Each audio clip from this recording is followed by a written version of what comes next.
Tayo po yung nagbabalik sa Talking Points. Last segment na po natin at naiwan po natin ang ating gap kanina. Sino nga ba si Father Ed? Ano po ang kanyang kwalifikasyon upang siya ay posibleng maging gobernador natin dito sa Pampanga? At mag-provide ng pagbabago. Ika nga. No?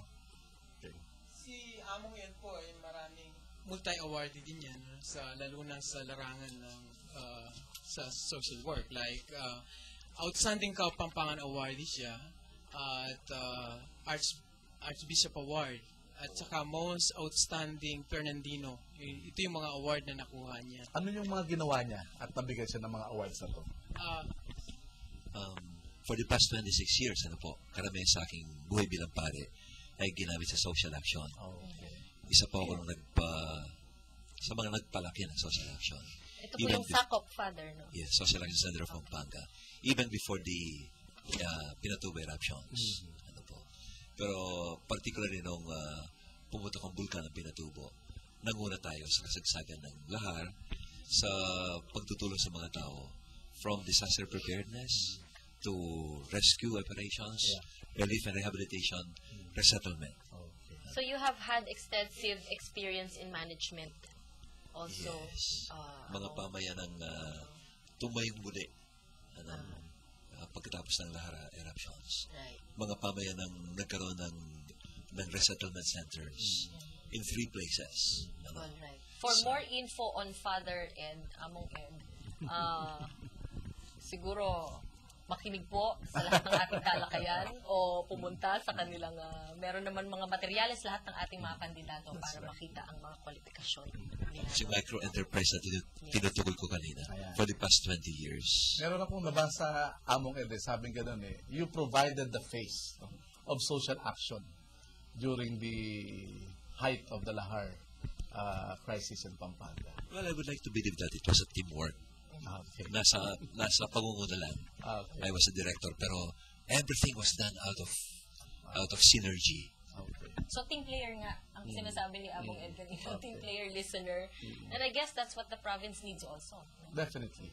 Alright, reactions, comments, mabilis lang po at siguro kung meron po kayong komento, mabilis po nating bigyan ng reaction. From Miss Valencia, I don't agree with the comment of Randy David kasiing pamagserbisyo king balen dapat panibatan kusa king puso alimo king pamanalit pamimilit pamanalit o pamagkumbinsi.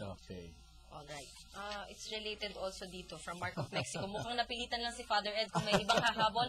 Hindi naman siya hahabol. Hindi siya wholehearted. Any reaction, fast reaction. Apo yun. Kung may the reluctant candidate. Kung may gumit na lang na lay, tatabi ako. Pero ngayon, hindi na reluctant na. All out na. Okay. No turning back. From DENR, we support Father Ed. Talagang wala tayong nakitang development under Lito and Mark Lapid. Sa quarry talagang binaboy ng mga lapid. Mas grabe lapaking lahar ding adwang kandidato kaya Father Ed ing iboto tamo. From Ray of Minalin, 100% po ba ang support ng mga pari sa inyo? At tin mo naman po kasing pari natatanggap pera iba't king weteng ampong kwari. Any reactions po? Bari itang tatanggap lang pera. Pero ring, dakal ka rin pari isi-support ang dako.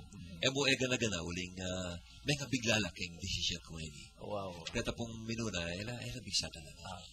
Pero ngayon itunggal dito, akakit na po ing punto at respekto na pinga ng decision. Alright. Okay. From Conrad of Sindalan, naniniwala kami na pagbabago ang dala ni Among Ed kasi alam namin malinis ang hangarin niya. Di katulad ni Lilia Pineda na nagbibigay ng 300 pesos sa mga kasama kong nagwi-wheeler. Mahirap lang kami pero nais namin ang pagbabago. Okay. From Alex Sonsa of Pilar Village, kung magiging gobernador po kayo, papaano ninyo po malalabanan ang katiwalian sa mga opisina ng gobyerno tulad ng LTO, Register of Deeds, DFA, BIR, laganap po ing katiwalian karening opisina, areni. Among Ed.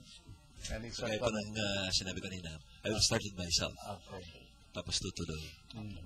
From Miss Valencia again, bakit kaya dakal ing galit king pamanayaking weteng. Samantalang ali naman manyad panaya karela ding tataya. Please comment. Totoo po ito. Potang lawan may pinag 20 pesos siya mo. Pero potang lawan may katang mas maragula na potang Potang ilan ang bibiyasahop karimanang kulan. Keng militar. Potang ilan ang mamili, magdikta ng ninumanang kulan. Makakatakot na yung wedding. Siyempre. Alright. What are your plans like the flood-prone area in the province?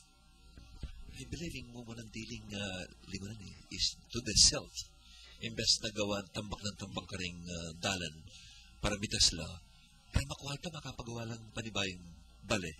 Rin pakakaduluro ko, malalakwal na rin ka rin bale-bale. Alright, okay. From Mario and Luding, Pangadi Dakopo Aldo Among. Salamat po. From Chan Kailao, Talete King Panyulong Kapampangan Incorporated. Is this the NGO? Okay. Is mighty proud of Among Ed's moral courage to offer himself to lead our beloved province. As Ninoy aptly said, for evil to triumph, it's enough for the good to do nothing. Let's do a grace Padaka. in our province. Okay. From Miss Valencia again, the role of the priests is to give moral guidance. How come?